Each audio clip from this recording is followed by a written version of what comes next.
औज़ुबिल्लाहिमिनश्शैतानिर्रजीम बिस्मिल्लाहिर्रहमानिर्रहीम। शुरू अल्लाह ताला के बाबरकत नाम से और उसके प्यारे महबूब जिसके वास्ते पूरी कायनात को खलक किया गया सल्लल्लाहु अलैहि वसल्लम। आज के लेक्चर के बाकायदा आगाज़ से पहले मैं आप लोगों के साथ शेख सादी रहमतुल्लाह अलैह की एक हकायत जो है वो शेयर करना चाहूँगी। शेख सादी रहमतुल्लाह अलैह फरमाते हैं कि एक दफ़ा एक बादशाह ने रसूल अकरम सल्लल्लाहु अलैहि वसल्लम की खिदमत में एक तबीब भेजा कि ज़रूरत के वक़्त आपकी जमात का इलाज मुआवजा किया करे। तबीब मुद्दतों मदीने में हाज़िर रहा मगर किसी शख्स ने इससे इलाज के लिए रजू न किया। हकीम ने यह मुसलसल बेकारी देखकर आखिर एक दिन आपकी खिदमत में अर्ज़ की कि हजूर सल्लल्लाहु अलैहि वसल्लम, आप जानते हैं कि खाकसार इतनी मुद्दत से सिर्फ़ आपके जानसारों की खिदमत के लिए हाज़िर है, मगर इस लंबे अरसे में मेरी तरफ़ किसी ने कभी रजू नहीं किया। हजूर अकरम सल्लल्लाहु अलैहि वसल्लम ने फरमाया, इन लोगों का कायदा ये है कि जब तक भूख गालिब ना हो खाने को हाथ नहीं लगाते और अभी पेट भरता नहीं कि हाथ उठा लेते हैं। इसलिए आपकी खिदमत से फ़ायदा उठाने का मौका कम मिलता है। हकीम ने कहा, बेशक तंदुरुस्ती का यही असली राज है जिसके होते हुए मेरी हाज़िरी बेकार है। इसके बाद हकीम ने आप सल्लल्लाहु अलैहि वसल्लम को आदाब बजाया और अपने वतन की राह ली। जी, तो शेख सादी रहमतुल्लाह अलैह की इस हकायत से जो लेसन हमें मिलता है, यानी कि एक सेहतमंद ज़िंदगी का क्या राज है। तो आप लोगों ने देखा कि सहाबा इकराम रज़ियल्लाहु तआला अन्हा अपनी सेहतमंद ज़िंदगी का राज जानते थे कि जब बहुत भूख लगे तो खाना खाएं और अभी भूख बाकी हो तो खाने से हाथ हटा लें, तो इंसान बहुत सारी बीमारियों से बच सकता है। इसी तरीके से बीइंग अ टीचर हम भी जो है वो हासिल बहुत कुछ करना चाहते हैं, लेकिन हम उन असल गुर से वाकिफ़ नहीं हैं जिनके ज़रिए हम अपनी जो है वो टीचिंग में नित नए कमालात दिखा सकें। आज का जो हमारा लेक्चर है साइंस टीचिंग मेथडोलॉजीज़। आप जानते हैं कि हर मज़मून को पढ़ाने के पीछे कुछ ख़ास मकासद होते हैं और वो मकासद तब तक हासिल नहीं होते जब तक हम इस सब्जेक्ट को पढ़ाने के असल जो तरीक़ाकार हैं उनसे मुतारिफ़ ना हों। जैसा कि सहाबा इकराम अपनी ज़िंदगी के असल राज को जानते थे, जब हम भी उस सब्जेक्ट की स्पेशलिटी हमें क्लियर नहीं होगी तब तक हम उस सब्जेक्ट के जो लर्निंग आउटकम्स हैं वो उतने स्ट्रॉन्ग नहीं कर सकते, या यूँ कह लें कि हम अपने तलबा में वो बेहतरी नहीं ला सकते। टीचिंग मेथडोलॉजीज़, जैसा कि साइंस नाम ही अपने नाम की तरह है कि मुख्तलिफ़ एक्सपेरिमेंट और मुशाहदात का नाम है, तो आज के इस लेक्चर में हम साइंस के बारे में पढ़ेंगे कि साइंस को किस तरीके से अफेक्टिवली पढ़ाया जा सकता है। उससे पहले हम साइंस की डेफिनेशन जानेंगे जो हमें क्लियर करेगी। सबसे पहले हम इसकी मेथडोलॉजी तक पहुँचें, सबसे पहले हमें इस सब्जेक्ट का पता होना चाहिए बेसिकली ये सब्जेक्ट किस नेचर का है, क्योंकि जब तक आपको बीमारी का पता नहीं होगा तब तक आप उसका इलाज नहीं कर सकते। तो जब तक हमें ये नहीं पता कि साइंस सब्जेक्ट की बेसिक नेचर क्या है, इसकी डिमांड क्या है, तब तक हम अपने स्टूडेंट्स के लर्निंग आउटकम्स को स्ट्रॉन्ग नहीं कर सकते। तो सबसे पहले हम टीचिंग मेथडोलॉजी से पहले हम साइंस सब्जेक्ट बेसिकली है क्या, इसकी डिमांड क्या है और इसके एडवांटेजेस क्या हैं, हम उस पर बात करेंगे। होप्स हो कि जब हम इसकी डेफिनेशन को अच्छे से जान जाएंगे तो इंशाल्लाह हम इसकी मेथडोलॉजी भी अच्छे से क्रिएट कर लेंगे। यहाँ मैं आपसे जो है सबसे पहले विकीपीडिया की नज़र में साइंस की जो डेफिनेशन है, science is the effort to discover and increase human understanding of how the physical world work. यानी विकीपीडिया कहता है कि साइंस बेसिकली जो फ़िज़िकल वर्ल्ड में वर्क हो रहे हैं, काम हो रहा है, यानी हमारे इर्द गिर्द जो इंसान की अंडरस्टैंडिंग को बढ़ाने के लिए दरियाफ्तें या कोशिशें हो रही हैं, साइंस बेसिकली उस मतालिया का नाम है। एक हम सेकंड डेफिनेशन की तरफ जाएंगे जो कि इंसाइक्लोपीडिया साइंस के बारे में कहता है, any system of knowledge that is concern with the physical world and its phenomena and that entails unbased observation and systematic experimentations। जी, तो यहाँ हमने दो डेफिनेशंस देखी, एक विकीपीडिया और दूसरे इंसाइक्लोपीडिया। दोनों तकरीबन सेम ही हैं कि इंसान को जो उसके गर्दोनवा में होने वाली तब्दीलियाँ हैं, उसके गर्दोनवा के जो हक़ाइक़ हैं उनके बारे में, दरियाफ़ात के बारे में इंसान की अंडरस्टैंडिंग को बढ़ाने का नाम बेसिकली जो है वो साइंस है। Are this definition confusing? आप देखते हैं क्लास में जब हम पढ़ा रहे होते हैं, हम जो चीज़ बता रहे होते हैं तो हमारे सामने कुछ इस टाइप के फेसेस वाले बच्चे भी बैठे होते हैं, तो उनका सिंपल सा मतलब होता है कि जो बात हमने कही वो उनके सर से गुजरी। तो मे बी यहाँ जो मैंने डेफिनेशंस आपके साथ शेयर की, आप लोग भी इसमें कंफ्यूज हो रहे होंगे और चाह रहे होंगे कि हमें सिंपल सी डेफिनेशन बताई जाए। सिंपल डेफिनेशन जो बात हमें आसानी से समझ आ जाती है, उस पर हमारे फेसेस कुछ इस तरह के होते हैं।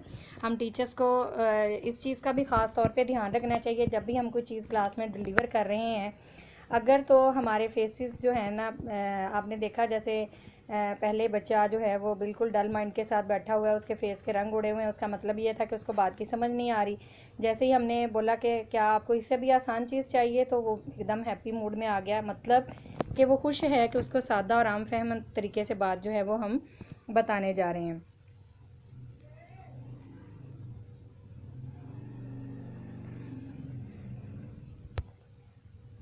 जी, सिंपल डेफिनेशन में science is the knowledge gained from using observation and experiments to describe and explain the world around us. यानी साइंस बेसिकली उन तजर्बात और मुशाहदात का नाम है जो हम अपने इर्द गिर्द की दुनिया को एक्सप्लोर करने के लिए, उसकी वजाहत करने के लिए हम जो है वो करते हैं।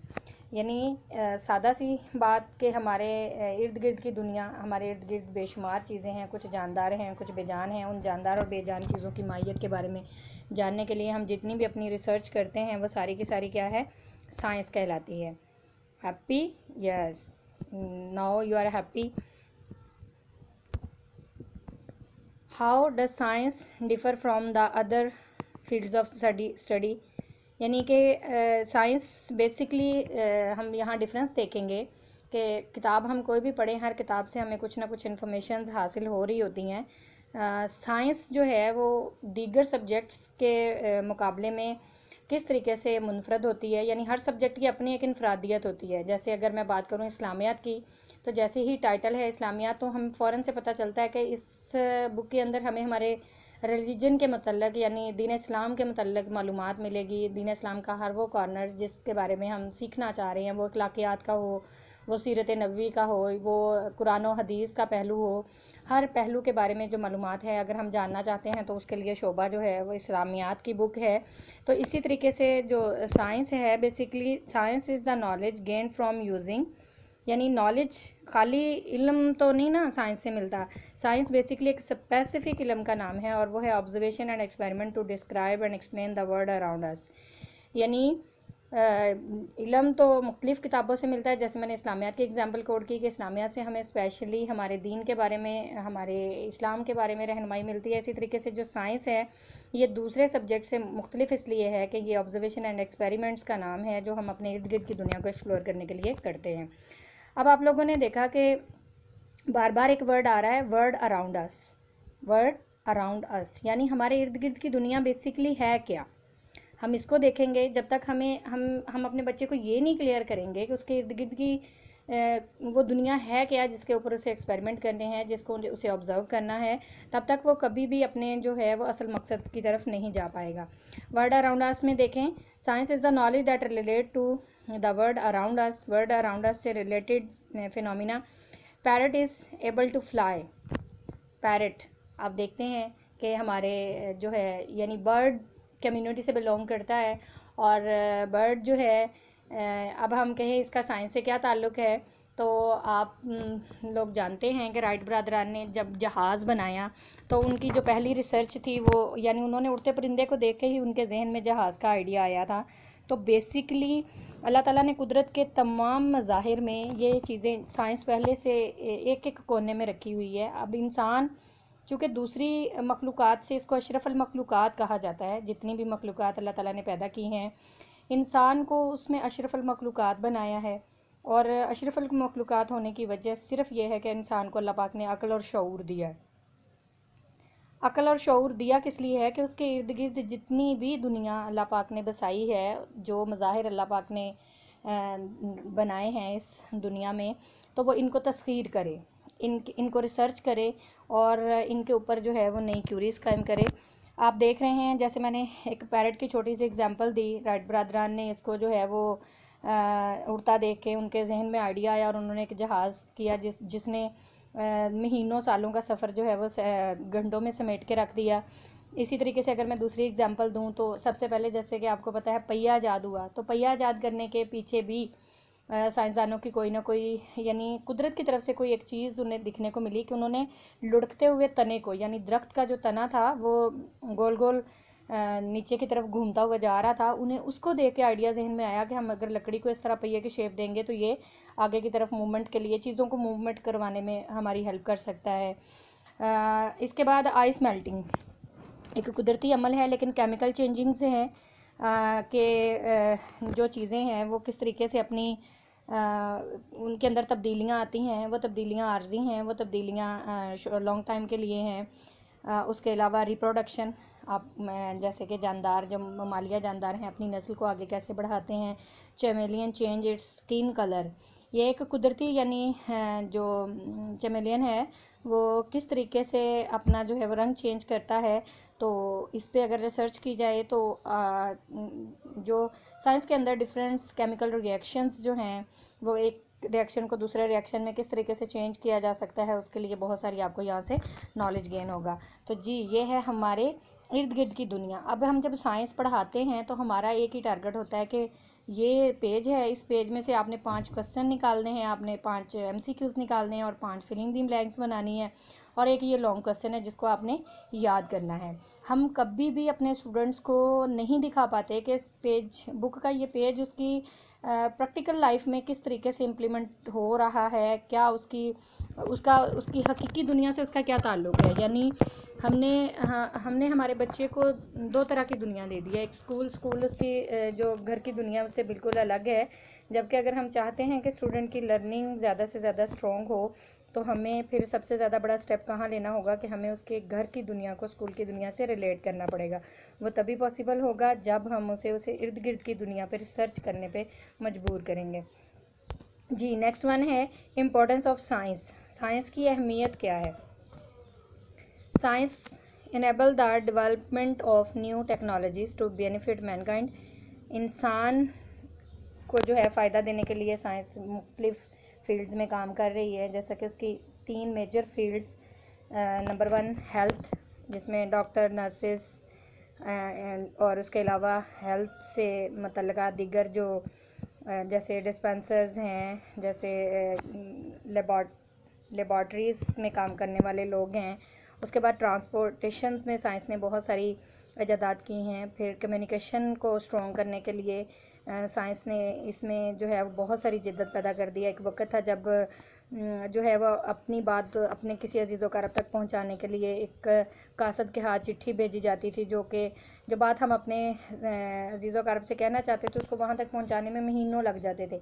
लेकिन अब एक छोटे से मोबाइल फ़ोन ने, साइंस की बदौलत एक छोटे से जो है वो आले में हम घंटों बातें कर सकते हैं और सेकंड्स में अपनी बात जो है वो अपने दूर दराज इनफैक्ट आउट ऑफ कंट्री बैठे लोगों तक भी अपनी बात जो है वो आसानी से पहुंचा सकते हैं। कैरियर इन द साइंस पढ़ने वाले बच्चे का कभी भी विजन क्लियर नहीं होता कि उसे फ्यूचर में करना क्या है। ये सबसे बड़ा अलमिया है। हमें हमारे बच्चों को छोटी उम्र से ही उनके जहनों को स्ट्रॉन्ग करना चाहिए, उनका विजन क्लियर करना चाहिए कि अगर वो साइंस सब्जेक्ट को इतनी दिलचस्पी के साथ पढ़ें, उन्हें उनके कैरियर्स क्लियर हों कि वो साइंस पढ़ने के बाद किन किन फील्ड्स में अपना नाम पैदा कर सकते हैं।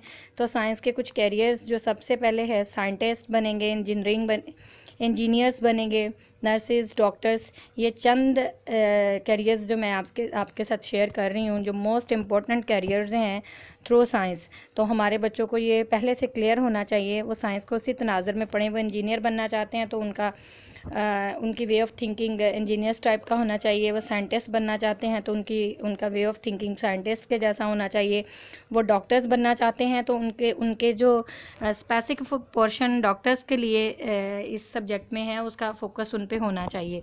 तो ये तभी पॉसिबल होगा जब हमारे बच्चे को ये चीज़ें ऑलरेडी क्लियर होगी। और being a teacher, being a science teacher, ये हमारी ज़िम्मेदारी बनती है कि हम अर्ली एज में ही अपने बच्चे को इन कॉन्सेप्ट से क्लियर करें ताकि वो उसका वैसा ही जहन और वैसी ही सोच डेवलप हो। जी हाँ, अभी हमने देखा, मैंने जैसे पहले ही बात की कि किसी भी चीज़ के आउटपुट लेने तब तक पॉसिबल नहीं होती जब तक कि हम उस सब्जेक्ट की उस नेचर से वाकिफ़ नहीं होते। तो अभी जो मैंने चंद चीज़ें आपसे शेयर की कि साइंस बेसिकली नाम किस चीज़ का है और इसमें अपने जो है आउटपुट्स को, अपनी लर्निंग आउटकम्स को बेहतर करने के लिए आपको किन चीज़ों पे वर्क करना चाहिए, अगर वो हमारी पहले से क्लियर होंगी तो इंशाल्लाह हम अपने बच्चों को भी जो है वो बेहतर से बेहतर वहाँ पे प्रोवाइड कर सकते हैं। अब टाइम है एक एक्टिविटी का, तो तमाम स्टूडेंट्स रेडी हो जाएं। हम एक छोटी सी एक्टिविटी करेंगे, उसके बाद हम, जैसा कि अभी हमने इसकी बेसिक्स पे बात की, अब हम इसके एग्जैक्ट मेथडोलॉजी पे उसके बाद बात करेंगे, लेकिन उससे पहले हम सब लोग एक छोटी सी एक्टिविटी करेंगे। तो क्या आप सब रेडी हैं? सारे लोग जल्दी जल्दी अपने पास कॉपी पेंसिल्स रखें। अभी मैं कुछ क्वेश्चंस आप लोगों के सामने शेयर करूंगी जिनके आप लोगों ने आंसर अपने पास लिखने हैं, और एट दी एंड मैं अपने लेक्चर के इख्तिताम पे आपको उनके आंसर्स भी दूंगी, और सारे लोग फिर मुझे कमेंट्स में या इनबॉक्स करेंगे कि कौन सा पर्सन विनर रहा, या कौन सा पर्सन ऑलरेडी उस तनाज़र में काम कर रहा था जो कि एक साइंस टीचर को करना चाहिए। जी, तो सबसे पहले हमारे पास है, which of the following teaching strategies you use to deliver your lesson plan and why. कहते हैं कि भरे जग में अगर आप पानी भरने की कोशिश करेंगे तो वो सारे का सारा पानी बाहर ही गिरेगा। सेम लाइक अगर कोई पर्सन ये समझता है कि वो पहले से बहुत सारा नॉलेजफुल है तो उसे मज़ीद नॉलेज देने की अगर कोशिश की जाए तो उसका कोई फ़ायदा नहीं होता, क्योंकि वो जहन, कुछ भी नया सीखने से पहले आपको अपने जहन को पहले ख़ाली करना ज़रूरी है, क्योंकि अगर ये ख़ाली होगा तो फिर इंशाल्लाह ये दोबारा भरेगा। तो अब हम ऐसी ही एक एक्टिविटी करेंगे जो कि अकॉर्डिंग टू साइंस टीचर हमें हमारे जहन को ख़ाली करना है। यानी हम जो स्ट्रेटजीज़ यूज़ कर रहे हैं ऑलरेडी साइंस पढ़ाने में, ये कुछ स्ट्रेटजीज़ मैं आपके सामने शो ऑफ कर रही हूँ। ये आप सब ने एक्टिविटी करनी है। अपने पास एक कॉपी पेंसिल रखें, उसके ऊपर ये तमाम स्ट्रेटजीज़ लिखें। 3 कॉलम आपने बनाने हैं, टीचिंग स्ट्रेटजीज़, सेकंड वन है टिक द ऑप्शन, और थर्ड वन है वाई। यानी सबसे पहले आपको कुछ स्ट्रेटजीज़ मैंने शो की हैं। आप देखेंगे कि एज ए साइंस टीचर आप अपना साइंस का लेक्चर लेते वक्त इनमें से कौन सी स्ट्रेटजीज़ यूज़ करते हैं। मल्टीपल भी हो सकती हैं, सिंगल वन भी हो सकती हैं। अगर आप 2 या 2 से ज़्यादा को टिक करना चाहते हैं तो ज़रूर करें। अगर आप इसमें से कोई भी स्ट्रेटजी ऑलरेडी यूज़ नहीं कर रहे तो आप बिल्कुल भी उसको टिक नहीं करेंगे, और फिर आप जो है वो ईमानदारी इसमें पहली शर्त है कि जो बंदा जो कुछ कर रहा है वो उसी चीज़ को आगे लिखेगा। क्योंकि हमने मैम साइमा सब्तैन से सीखा, जो उनका सेल्फ़ कॉन्फिडेंस का लेक्चर था उसमें हमने उनसे सीखा कि इंसान जब तक अपनी गलतियों को, अपनी कमियों को कबूल नहीं करता तब तक उसकी पर्सनैलिटी में कॉन्फिडेंस डेवलप नहीं होता और नई चीज़ों की लर्निंग जो है वो स्ट्रॉन्ग नहीं होती। तो आप सब लोग देखेंगे कि सबसे पहले मैंने यहाँ पे जो मेथड दिए गए हैं इनमें से जिस मेथड को आप यूज़ करते हैं उसके सामने टिक करेंगे। टिक करने के बाद आप थर्ड कॉलम में इसकी रीज़न लिखेंगे कि क्यों आपको लगता है कि आपका ये मेथड जो है वो इस सब्जेक्ट की टीचिंग के लिए सबसे बेस्ट मेथड है। और फिर मैं इस लेक्चर के एंड पे आप लोगों से जो है रिज़ल्ट शेयर करूँगी, जो कि आपको इस बात का आंसर होगा कि जो मेथड आप यूज़ कर रहे हैं क्या वो मेथड स्ट्रॉन्ग था या कि उस मेथड में अभी मज़ीद भी कुछ डेफिशिएंसी है। जी, तो ये अभी 15 मिनट का ब्रेक है। 15 मिनट है आप लोगों के पास, अच्छे से सोचें और बिल्कुल अपने जहन को ब्लैंक कर लें। यानी जो कुछ भी आप ऑलरेडी साइंस सब्जेक्ट के लिए कर रहे हैं वो सब निकाल के इस पर लिख लें कि मैं ये भी कर रहा हूँ, ये भी कर रहा हूँ, ऐसे कर रहा हूँ, वैसे कर रहा हूँ। फिर उसके बाद हम आज की अपनी साइंस मेथोडोलॉजी की तरफ बढ़ेंगे।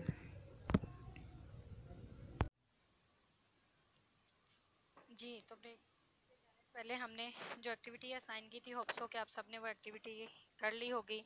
हमने कुछ स्ट्रेटजीज शो की थी और आप सबसे रिक्वेस्ट की थी कि आप अपने पास नोट कॉपी पर इसको लिस्ट डाउन करेंगे, और लिस्ट डाउन करने के बाद आप कौन सा मेथड साइंस सब्जेक्ट को टीच करते वक्त यूज़ करते हैं उसके सामने टिक करने के साथ साथ आप अपने सब्जेक्ट उसको, आप उसी मेथड को क्यों बेस्ट समझते हैं, आप उसकी रीज़न भी साथ लिखेंगे। तो होप्स हो कि आप सबने अपनी एक्टिविटी डन कर ली होगी। तो अब हम आगे बढ़ते हैं। आगे आज हम जिस पे बात करेंगे, जिस मौजू पे, वो है scientific method. What is scientific method? A way to solve a problem is called scientific method. यानी साइंस सब्जेक्ट को टीच करते वक्त हम अपने जो टॉपिक्स हैं उसके क्यूरीज को जिस वे से क्लियर करते हैं वो हमारा जो है साइंटिफिक मेथड कहलाता है। एक प्रॉपर साइंटिफिक मेथड जो है उसको कितने मराहल से गुजर कर जो है वो उसकी क्यूरीज रिज़ल्ट तक पहुंचती हैं, या उसका जो बेस्ट वे है वो कौन सा है, हम उस पर नज़र डालेंगे। सबसे पहले हमारे पास आता है जी मेक एन ऑब्जर्वेशन। कोई भी चीज़ जो आपके पास है जिस पे आप बातचीत कर रहे हैं, जो कॉन्सेप्ट आप सिखा रहे हैं, उसमें सबसे पहला एलिमेंट जो आप बच्चों को सिखाएंगे, आप उन्हें कीन ऑब्जर्वर बनाएंगे, आपके बच्चों को ऑब्जर्वेशन करवाएंगे। ऑब्जर्वेशन के बाद develop an idea about why it happen.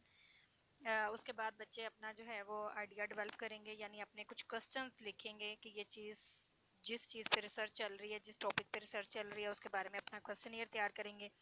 Question तैयार करने के बाद think experiment to test the ideas. अपने उस आइडिया को वो गलत है वो सही है उसको चेक करने के लिए एक तजर्बा करना पड़ेगा, यानी जो भी आपने क्वेश्चंस लिखे हैं उनके आगे उनके आंसर्स, उनके प्रैक्टिकल अगर उसका कोई करना पड़ता है तो वो प्रैक्टिकल करके देखेंगे। उस प्रैक्टिकल को के बाद आप अपनी प्रेडिक्शन बनाएंगे कि क्या जो आपने ऑब्जर्वेशन के बाद आइडिया डेवलप किया था वो आपकी प्रैक्टिकल थ्योरी जो है वो उसके अकॉर्डिंग है, या उसमें किसी किस्म की कुछ चेंजिंग्स आ रही हैं। Observe what actually happen.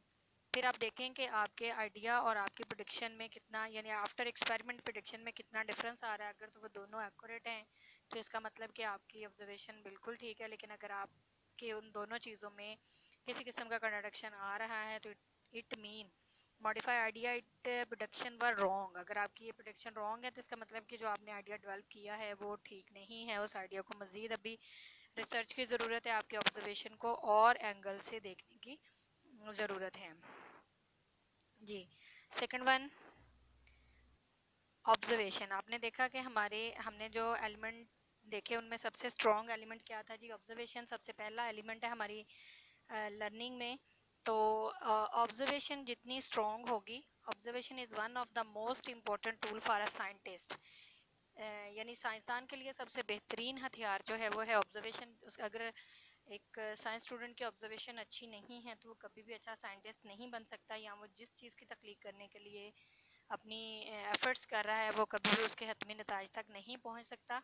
तो लिहाजा एक जो साइंसदान है या एक साइंस स्टूडेंट जो है, एक साइंस टीचर जो है, जो भी साइंस के शोबे से बिलोंग करता है, उसे एक कीन ऑब्जर्वर होना चाहिए। ना कि यानी कि आजकल जो साइंसी मेथड यूज़ हो रहा है वो ये है कि हम सिर्फ कंटेंट्स रटवाने पे लगे हुए हैं। हमारा एक ही टारगेट है कि हमारे बच्चे की जो है डिग्री जो है वो अच्छे ग्रेड्स में आनी चाहिए, A+ ग्रेड्स में होनी चाहिए, रादर देन कि हमारा बच्चा उसकी आउटपुट उतने अच्छे तरीके से सोसाइटी में दे पा रहा है नहीं दे पा रहा। यानी इन शॉर्ट में अगर ये कहूँ कि आजकल जो है वो इल्म बहुत ज़्यादा हो गया है, जबकि उसके पे अमल और उसका प्रैक्टिकल जो प्रेजेंटेशन है वो कम हो गई है। तो ये गलत ना होगा। सेम लाइक दीगर शोबाजात की तरह साइंस में भी हमारे बच्चों के पास नॉलेज का जो है वो बहुत बड़ा मजमू है, पर उस नॉलेज को प्रैक्टिकली परफॉर्म कैसे करना है, कब करना है, और उससे मतलूबा नताज क्या लेने हैं, इन चीज़ों की हाव हमारे बच्चों को बहुत कम है। यही वजह है कि हम साइंस के मैदान में कुछ बड़े कारनामा जो है वो नहीं सर अंजाम दे पा रहे। तो इंशाल्लाह जब हम अपने बच्चों को किताबी कीड़े बनाने के बजाय अच्छे ऑब्जर्वर बनाएंगे तो इंशाल्लाह वो इन फ्यूचर जो है वो प्रैक्टिकली परफॉर्म करेंगे, और प्रैक्टिकली परफॉर्म करने के बाद साइंस फील्ड में अपना नाम पैदा करेंगे जी। अब हम एक एक्टिविटी करेंगे। जैसा कि हमने पहले बोला कि ऑब्जर्वेशन एक मेन एलिमेंट है। हम अगर चाहते हैं कि हमारा बच्चा बड़ा कीन ऑब्जर्वर बने तो उससे पहले हम असातिज़ा कितने अच्छे ऑब्जर्वर हैं आपके सामने इसका हम एक अभी प्रैक्टिकल जो है वो पेश करेंगे। उस प्रैक्टिकल को आप सब ने अच्छे तरीके से परफॉर्म करना है, और जो बंदा भी उसको ईमानदारी से परफॉर्म करेगा उसको खुद समझ आ जाएगी कि वो कितने अच्छे पाएगा जो है वो साइंस टीचर है, और फिर इंशाल्लाह उसके स्टूडेंट्स के लर्निंग आउटकम भी उतनी ही स्ट्रॉन्ग होगी। तो सबसे पहले मैं आपके सामने यहाँ एक पिक्चर शो कर रही हूँ, आप सब इसको ध्यान से देखें। आपके पास 5 मिनट हैं। शर्त ये है कि इस प्रैक्टिकल को परफॉर्म करने के लिए आपने इस पिक्चर को जब देख लेना है, जैसे कि मैंने बोला इस एक्टिविटी को ऑब्जर्व करने के लिए आपके पास 5 मिनट है, ठीक है। यानी बड़ा टाइम जो है ना वो ऑब्जर्वेशन टाइम है। जब आपकी ऑब्जर्वेशन अच्छी होगी तो बाकी सारी चीज़ों को परफॉर्म करने के लिए आपको बहुत कम टाइम लगेगा। लेकिन अगर आपकी ऑब्जर्वेशन स्ट्रॉन्ग नहीं होगी तो फिर आप दीगर काम चाहे जितना भी देर लगा के करें या जितना भी नफासा से करने की कोशिश करें, क्योंकि आपकी ऑब्जर्वेशन रॉन्ग है, लिहाजा आपके मतलूबा नताइज आपको कभी भी हासिल नहीं होंगे। तो ये भी एक जहन में रखने वाली बात है कि सबसे ज़्यादा और ज़रूरी एलिमेंट हमारे साइंस मेथोडोलॉजी में ऑब्जर्वेशन है। लिहाजा हमारा बच्चा जिस भी टॉपिक पे बातचीत करना चाह रहा है, काम करना चाह रहा है, प्रैक्टिकली उसका कोई मॉडल पेश करना चाह रहा है, तो उसकी ऑब्जर्वेशन स्ट्रॉन्ग होनी चाहिए। हमें उसे गाइड करना चाहिए कि वो अपने ऑब्जर्वेशन पॉइंट पे अच्छे से टाइम दे। तो जैसा कि मैंने इस एक्टिविटी के लिए 5 मिनट आपको दिए हैं, और इसमें जो आपको पहली शर्त दी है वो ये है कि कोई भी पर्सन इस पिक्चर को दोबारा ओपन नहीं करेगा। जैसे ही हम अगली स्लाइड पे जाएंगे तो वहाँ हमारे सामने क्वेश्चनियर आ जाएगा जो हमने इस पिक्चर की प्रोडक्शन देनी है। तो अभी सारे लोग जो हैं वो अपने पास कॉपी पेंसिल रेडी कर लें। जी, तो अब हम आगे बढ़ेंगे। हमारे जो है व्हाट डिड यू ऑब्जर्व। अब कोई भी पर्सन बैक जाके पिक्चर को नहीं देखेगा। जैसे जैसे मैं क्वेश्चन बोलती जाऊंगी सारे लोग अपने पास उसके आंसर्स लिखते जाएंगे, और एट द एंड एक्टिविटी के एंड पे आप लोग मुझे जो है वो इसका बताएंगे। आप लोग मुझे शेयर करेंगे कमेंट्स में कि किस बंदे ने जो है 100% किसकी ऑब्जर्वेशन जो है वो स्ट्रॉन्ग रही है। जी, सबसे पहला क्वेश्चन हमारा व्हाट वाज द टाइम। जो पिक अभी आपके सामने शो की गई उस पिक में कहीं जो टाइम लिखा नज़र आ रहा था वो क्या था, या वो आपने नोट करना है। सेकंड वन क्वेश्चन है जी व्हाट वाज द डेट। इस पिक्चर में कहीं डेट भी शो हो रही थी, वो डेट आपने लिखनी है। थर्ड वन है describe the person at the front of the Q. कतार में खड़े सबसे पहले पर्सन को आपने डिस्क्राइब करना है। वो पर्सन कौन था, कौन है, उसका लिखना है। उस पर्सन के बारे में मज़ीद जो है सब क्वेश्चंस हैं। इस क्वेश्चन के मेन क्वेश्चंस के आगे सब क्वेश्चंस हैं। वाज इट अ मैन और वुमेन। क्या वो आदमी था या औरत। वाज ही और शी टॉल और शॉर्ट। जो कितार के फ्रंट पे आदमी या औरत खड़े थे उनकी हाइट क्या थी, लंबे थे या छोटे। वाज ही और शी फैट और थिन, मोटे हैं या कमज़ोर। व्हाट वाज ही और शी डूइंग देयर हैंड। वो अपने हाथों से क्या कर रहा था या कर रही थी। जी, तो ये क्वेश्चन है आपके सामने। उम्मीद है आप सबने इसके आंसर लिख लिए होंगे। अब इसके बाद आप लोगों को क्वेश्चंस के तमाम क्वेश्चंस के आंसर लिखने के बाद आप लोगों को परमिशन है कि अब आप वापस जाके उस पिक्चर को देखें और अपने तमाम क्वेश्चंस के आंसर्स को मैच करें कि क्या आपकी ऑब्जर्वेशन कितनी स्ट्रॉन्ग थी। जिस पर्सन ने 100% मार्क्स गेन किए हैं या एटलीस्ट 80 प्लस में मार्क्स गेन किए हैं, वो एक बहुत अच्छा साइंस टीचर है, यानी उसकी ऑब्जर्वेशन स्किल बहुत स्ट्रॉन्ग है। और जब हमारी खुद की ऑब्जर्वेशन स्किल स्ट्रॉन्ग होगी तो वो डेवलप करना भी आसान होगा, क्योंकि वो कहते हैं ना खाली बर्तन से अगर आप गिलास, खाली जग से अगर गिलास भरने की कोशिश करेंगे तो वो कभी भी नहीं भरेगा। अगर आप जो है वो चाहते हैं कि हमारे स्टूडेंट्स को हम कुछ नॉलेज दे पाएँ, तो उसके लिए सबसे पहले हमें ख़ुद को जो है वो करना होगा। ख़ुद को जो है हमारी लर्निंग स्ट्रॉन्ग होनी चाहिए, हमारी ऑब्जर्वेशन स्ट्रॉन्ग होनी चाहिए। यहाँ मैं एक छोटा सा जोक आप लोगों के साथ शेयर करना चाहूँगी। वो एक जो है वो फ़कीर था, वो किसी मांगने गया, उसने सदा लगाई अल्लाह के नाम पे रोटी दे दो। तो अंदर से औरत ने आवाज़ दी कि माफ़ करो बाबा नहीं है।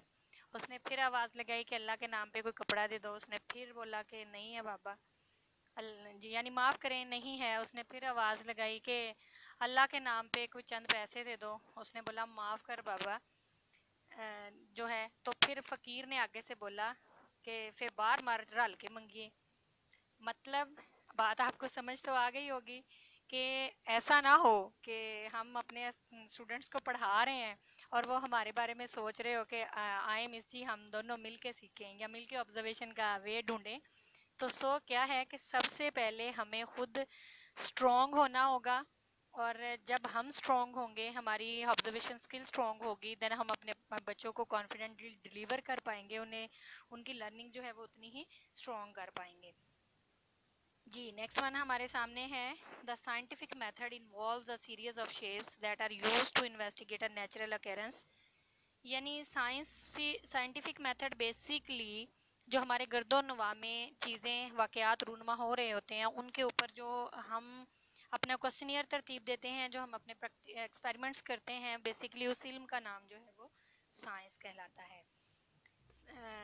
Steps of the scientific method अभी हमने जो ऑरली देखे, अब हम इसको प्रैक्टिकली देखेंगे कि किस तरीके से हमने अपनी ऑब्जर्वेशन को रिजल्ट तक लेके जाना है, कैसे हम अपने जो आइडियाज़ को जनरेट करते हैं उसके जो एट द एंड उसके रिजल्ट्स हैं, क्या वो हमारे जो डेवलप आइडियाज़ हैं उससे मैचअप कर रहे हैं, नहीं कर रहे। आप देखते हैं कि पौधा, एक छोटी सी मिसाल, 1 क्लास से लेकर 10th क्लास तक हर ग्रेड पे ये इस पे सर्च, इस पे लर्निंग है, साइंस का एक मेन टॉपिक है। तो हम अपने ऑब्जर्वेशन कॉलम में देखेंगे कि एक पौधा जो है वो हमें नज़र आ रहा है। इस पौधे के ऊपर जो है ना हमारी ऑब्जर्वेशन है। ऑब्जर्वेशन क्या है जी, कि ये पौधा इतना तनावर जो है फ्रेश है, बड़ा है, जल्दी से ग्रो पकड़ी है इसने। तो उस पे हमने कुछ अपने सबसे पहले स्टेप पे हमने इसको जब देखा, देखने के फ़ौरन बाद क्या करना था, हमने अपना आइडिया डेवलप करना था। आइडिया डेवलप करने में मैंने बोला क्या चीज़ हमने करनी है कि हमने कुछ क्वेश्चनियर अपने पास क्वेश्चनियर बनाना है। तो सबसे पहला क्वेश्चन जो आया जहन में कि which type of fertiliser works the best, यानी किस तरह की ज़रख़ेज़ मिट्टी में ये पौधा जल्दी से उग सकता है या अच्छा पौधा उग सकता है। उसके लिए थर्ड स्टेप जो है वो हाइपोथेसिस। हाइपोथेसिस में हमने क्या करना है, plant grow with fertiliser I will grow on the faster, यानी हमने थ्री पॉट्स लिए हैं। अब जो हम अपना हाइपोथेसिस करने जा रहे हैं, आपने 3 पॉट्स लिए हैं। तीनों पॉट्स में हमने कुछ मिट्टी भरी है। पहले पॉट में हमने ज़रख़ेज़ मिट्टी है, जबकि सेकंड में हमारे पास जो है वो चिकनी मिट्टी है, और थर्ड पॉट में हमारे पास रेतली मिट्टी है। और हमने तीनों में कुछ खादे और नमकियात जो है वो डाले हैं, और उसके बाद इसके अंदर बीज बो दिया। कुछ दिनों के बाद हमारे सामने हमारे रिजल्ट्स आए। रिजल्ट्स में हमने देखा कि जो हमारा ए पॉट है उसके अंदर एक अच्छा और फ्रेश पौधा उगा हुआ है, जबकि हमारे बी पॉट के अंदर जो पौधा है वो बिल्कुल मुरझाया हुआ है और खुश्क है, ग्रो नहीं पकड़ रहा। जैसे कि आपने देखा पहली ज़रख़ेज़ मिट्टी वाले पौधे ने ग्रो पकड़ी है, जबकि हमारा सेकंड जो चिकनी मिट्टी वाला पौधा है वो ग्रो नहीं पकड़ सका। थर्ड वन जो रेतली मिट्टी वाला पौधा था वो बीज उगा तो सही, लेकिन जितना फ्रेश और स्ट्रॉन्ग हम प्लांट रिक्वायर्ड था हमें, वो उतना स्ट्रॉन्ग नहीं हुआ।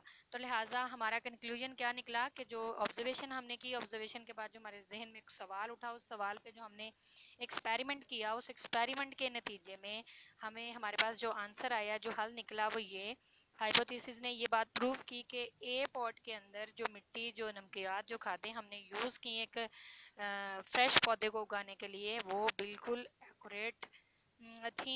तो लिहाजा हमें उस टाइप की मज़ीद जो है वो प्लांट को ग्रो करने के लिए, ये हमारा एक एग्जैक्ट एक्सपेरिमेंट हमारे सामने आ गया। हमें इस टाइप की मिट्टी की ज़रूरत है, उसमें हम हज़ारों पौधे जो हैं वो उगा सकते हैं जी। Who is the scientist? इतना सारा कुछ पढ़ने के बाद आपके जहन में एक साइंटिस्ट की डेफिनेशन अगर आपसे कहूँ कि करें, तो आपके जहन में क्या डेफिनेशन आई है? सारे अपने पास अपनी डेफिनेशन लिखेंगे, देन मैं आपसे शेयर करूँगी कि एक साइंटिस्ट की जो है क्या रिसर्च क्या कहती है कि कौन एक अच्छा साइंसदान है। जी, तो आपके पास 5 मिनट हैं, सारे लोग जल्दी जल्दी लिख लें अपने पास कि हु इज़ द साइंटिस्ट। जी, लिख लिया सबने? चलें जी, अब आप बताते हैं कि रिसर्च क्या कहती है। रिसर्च कहती है कि the scientist is not a person who give the right answer, he is one who ask the right questions. क्या कहती है रिसर्च के साइंसदान वो शख्स नहीं है जो अच्छे अच्छे जवाब देता है। साइंसदान वो शख्स है जो अच्छे अच्छे सवाल पूछता है, ठीक आंसर पूछता है। अब हमारा अलमिया ये है कि हम साइंस पढ़ाते वक्त हमारा तो कंसर्न ही एक चीज़ से होता है कि जो सवाल हम पूछें बच्चा उसका हमें ठीक आंसर दे, और ख्वाहिश हमारी ये होती है कि हम अच्छे और जो है वो वह स्ट्रॉन्ग साइंसदान पैदा करें, जबकि हमारी जो वर्किंग है, जो हमारा मेथड है, वो बिल्कुल उसके ऑपोजिट काम कर रहा है। हम अच्छे साइंसदान पैदा करने की तरफ हमारा रुझान, हमारी विश है, वो सिर्फ हमारी ख्वाहिश है। हमारा प्रैक्टिकल जो वर्क है वो ये शो नहीं कर रहा कि हम अच्छे साइंसदान पैदा करना चाह रहे हैं, क्योंकि बिहाफ ऑन दिस रिसर्च साइंसदान वो है जो अच्छा सवाल पूछ सके, और वो तब पूछेगा जब हम उसका ऑब्जर्वेशन स्किल उसकी स्ट्रॉन्ग कर देंगे।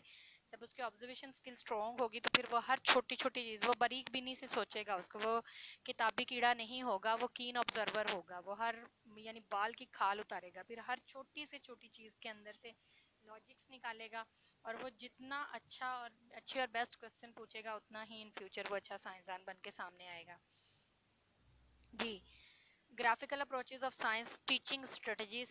मैंने आपको एक एक्टिविटी दी थी जिसमें मैंने लिखा था कि जो ऑलरेडी आप साइंस स्ट्रेटजीज यूज़ कर रहे हैं उसमें से आप टिक करेंगे, क्योंकि हर स्ट्रेटजी हर सब्जेक्ट के लिए सूटेबल नहीं होती। बीइंग अ साइंस टीचर, आपको क्या लगा उन सारी स्ट्रेटजीज में से कौन सी स्ट्रेटजी जो है वो स्ट्रॉन्ग स्ट्रेटजी है जिसके थ्रू आप बच्चों की लर्निंग अच्छी करवा सकते हैं। तो अब हम उसका आंसर आपके सामने शो ऑफ कर रही हूँ, तो आप सब देखेंगे, आपने लिखा हुआ है अपने पास, उसको मैचअप करें और फिर कमेंट्स में ज़रूर शेयर करें कि आप में से कौन कौन सा टीचर ऑलरेडी किस कैटेगरी में फॉल कर रहा था। जी, लर्निंग एक्टिव लर्निंग ग्राफ जो है वो कहता है, शो करता है कि लेक्चर मेथड, यानी हम अगर कोई कंटेंट जो है उसको सिर्फ रीड कर देते हैं, बच्चों को बता देते हैं, हमारे पढ़ाने से बच्चे की लर्निंग जो है वो 5 से 10% होती है। रीडिंग, जो हम बच्चे को खुद कहते हैं कि ये पैराग्राफ पढ़ें और पढ़ के इसके बारे में जो है इसको याद कर लें, उसमें बच्चे की लर्निंग जो है वो 10 to 15% होती है। और ऑडियो विजुअल, अगर हम उसी जो है टॉपिक पे कोई वीडियो क्लिप, कोई स्टोरी, कोई रिसर्च बेस्ड डाटा बच्चे के सामने शो कर देते हैं जिसको देख के बच्चा सीखता है, तो उसमें उसकी लर्निंग जो है वो 5 to 10% और स्ट्रॉन्ग हो जाती है। यानी 20 to 25% या 30% राउंड अबाउट। डिमॉन्स्ट्रेशन, किसी चीज़ की वजाहत करते हैं, उसको दिखा के बच्चे को सिखाते हैं। लाइक इसमें आपके मॉडल्स आ सकते हैं, इसमें आपका फील्ड वर्क आ सकता है। तो उस तरीक़ों से जब आप बच्चे को सिखाते हैं तो आपकी जो लर्निंग है वो 40 to 45% हो रही होती है, सॉरी 30 to 35%। और डिस्कशन ग्रुप्स, जब ग्रुप्स के अंदर बच्चे डिस्कस करते हैं तो 40 to 45% लर्निंग करते हैं। प्रैक्टिस बाय डूइंग, खुद अपने हाथों से जब उस काम को करते हैं, जैसे कि कोई भी चीज़ है उसके बारे में अपनी रिसर्च, अपने एक्सपेरिमेंट्स, अपने आइडियाज़ जनरेट करते हैं और फिर उस पर अपने ही हाइपोथेसिस एक्सपेरिमेंट्स के बाद अपनी क्यूरीज को खुद क्लेरिफिकेशन देते हैं कि क्या बात सही है क्या गलत है। इन सारे प्रोसेस से गुजरने के बाद जो लर्निंग होती है वो बच्चों की 60 to 65% लर्निंग है। और टीचिंग अदर, दूसरों को सिखाते हुए बच्चा जो है, यानी वही काम जो आप खुद बच्चा कर रहा है उसकी लर्निंग 60 to 65 है। जबकि अगर वो वही काम दूसरों को सिखा रहा है, यानी वो काम जो उसने खुद सीखा फिर उसको दूसरों को सिखा रहा है, तो दूसरों को सिखाते वक्त उसकी लर्निंग जो है वो 90 to 95% पे बेस करती है। तो होप्सो कि आप सब ने इसको देखा होगा, कौन सा पर्सन किस जगह पे बिलोंग कर रहा है, ये आपका और आपके अल्लाह का मामला है। हाँ, हमने मैम साइमा सब्तैन से सीखा कि सबसे पहली जो कामयाब इंसान की निशानी है, कॉन्फिडेंस पर्सन की निशानी है कि वो अपनी कमियों को कबूल करता है। अगर तो आप ऑलरेडी अच्छी अप्रोचेस वाले कॉलम्स पे वर्क कर रहे हैं तो वेल एंड गुड, लेकिन अगर नहीं कर रहे तो वहाँ डिमोटिवेट होने की ज़रूरत नहीं है। ऐसा भी हो सकता है कि बहुत सारे लोग सोच रहे हो कि नहीं जी, मैं तो छुट्टियों के बाद जाऊँगी और मैं मैडम को बोलूँगी मुझे इस्लामियात दे दे, मैं तो आज के बाद इस्लामियात पढ़ाऊँगी, या मैं एक अच्छी साइंस टीचर नहीं हूँ तो मुझे बच्चों का टाइम वेस्ट नहीं करना चाहिए, मुझे तो दूसरे किसी सब्जेक्ट को प्रेफरेंस देनी चाहिए। तो ऐसा बिल्कुल भी नहीं करना आप लोगों ने, बल्कि आपने अपने आप को मोटिवेट करना है कि पहले हम नहीं जानते थे कि साइंस को किस तरीके से पढ़ाना है, सो इसलिए हम इस कैटेगरी में फॉल कर रहे थे। और अब हमारे पास जो है वो इतना सारा नॉलेज आ गया है, हमें पता है कि हम कौन से एरियाज़ पे काम करेंगे तो हमारे बच्चे यहाँ ज़्यादा अच्छा परफॉर्म कर पाएंगे। तो आप सबको बजाय इसके कि गिव अप करें, आपको एक एक अपने सामने एक मोटिव सेट कर लेना चाहिए कि इंशाल्लाह जिन बच्चों को मैं पढ़ाऊंगी वो इन फ्यूचर बड़े बड़े साइंसदान बनेंगे और दुनिया में बड़े बड़े कारनामे सर अंजाम देंगे। क्योंकि अल्लाह ताला खुद फरमाते हैं कि अमलों का दारोमदार जो है वो नीयतों पे है, जैसी आपकी नीयत होगी इंशाल्लाह अल्लाह पाक की ज़ात आपको वैसे ही नवाजेगी। तो अल्लाह ताला आप लोगों को और अच्छे तरीके से परफॉर्म करने की तौफीक दें। जी, best teaching strategies for science subject, मैं आपको कुछ चंद एक स्ट्रेटजीज जो मुझे लगता है कि साइंस में मज़ीद आपकी वर्किंग को और स्ट्रॉन्ग कर सकती हैं। नंबर 1 है फील्ड वर्क। आप जिस टॉपिक के बारे में बच्चे को पढ़ाना चाह रहे हैं, पौधों के बारे में, या आप जो है वो केमिकल रिएक्शंस के बारे में, तो आप बच्चे को अगर केमिकल रिएक्शन सिखाना चाह रहे हैं तो लेबॉर्ट्री में लेके जाएं, प्रैक्टिकल परफॉर्म करें उसके सामने, उससे करवाएं। आप उसे जो है वो एनिमल्स के बारे में पढ़ाना चाह रहे हैं तो आप एनिमल्स, यानी एनिमल्स के जो एरियाज़ हैं वहाँ पे ले जाके आप अपने बच्चे को प्रैक्टिकल इन चीज़ों की ऑब्जर्वेशन करवाएंगे तो आपके बच्चे ज़्यादा अच्छे से लर्न करेंगे। सेकंड वन आपका है प्रोजेक्ट्स एंड मॉडल। साइंस के बहुत सारे प्रोजेक्ट्स और बहुत सारे मॉडल्स के थ्रू बच्चे लर्न कर सकते हैं, क्योंकि जब वो one by one each and every parts को खुद एक दूसरे से कनेक्ट करेंगे, जो आइडिया आपने उनको दिया है वो उसको जब फिज़िकल उसकी शेप बनाएंगे, तो हर स्टेप को साथ जोड़ते वक्त जो एक उनकी लर्निंग हो रही है वो फिर उससे ज़्यादा स्ट्रॉन्ग लर्निंग और कोई नहीं हो सकती। तो लिहाजा ये भी एक बेस्ट वे है साइंस सब्जेक्ट को सिखाने के लिए। Third one group discussion and fourth one जो है वो थिंक पेयर शेयर। ये वो अप्रोचेज़ हैं जिनके ज़रिए हम साइंस सब्जेक्ट्स को बहुत ज़्यादा अच्छे तरीके से रीड आउट करवा सकते हैं। तो लिहाजा आप कोशिश करें कि आप जब साइंस सब्जेक्ट पढ़ा रहे हैं तो आप इस तरह की एक्टिविटीज़ में बच्चों को इन्वॉल्व करें, ताकि आपके बच्चों की लर्निंग जो है वो ज़्यादा से ज़्यादा स्ट्रॉन्ग हो। याद रखें, जब आप गिरेंगे तो उठाने वाले हाथों से ज़्यादा आप पर हंसने वाले चेहरे होंगे। डिपेंड आप पे करता है कि आपने गिव अप करना है या कि फिर आपने अपने आप को स्ट्रॉन्ग करना है। आपने मुश्किल मिजाजी दिखानी है कि अच्छा ये काम पहले मेरे से नहीं हुआ लेकिन मैं अब करके दिखाऊंगी और उसको और बेहतर तरीके से परफॉर्म करना है।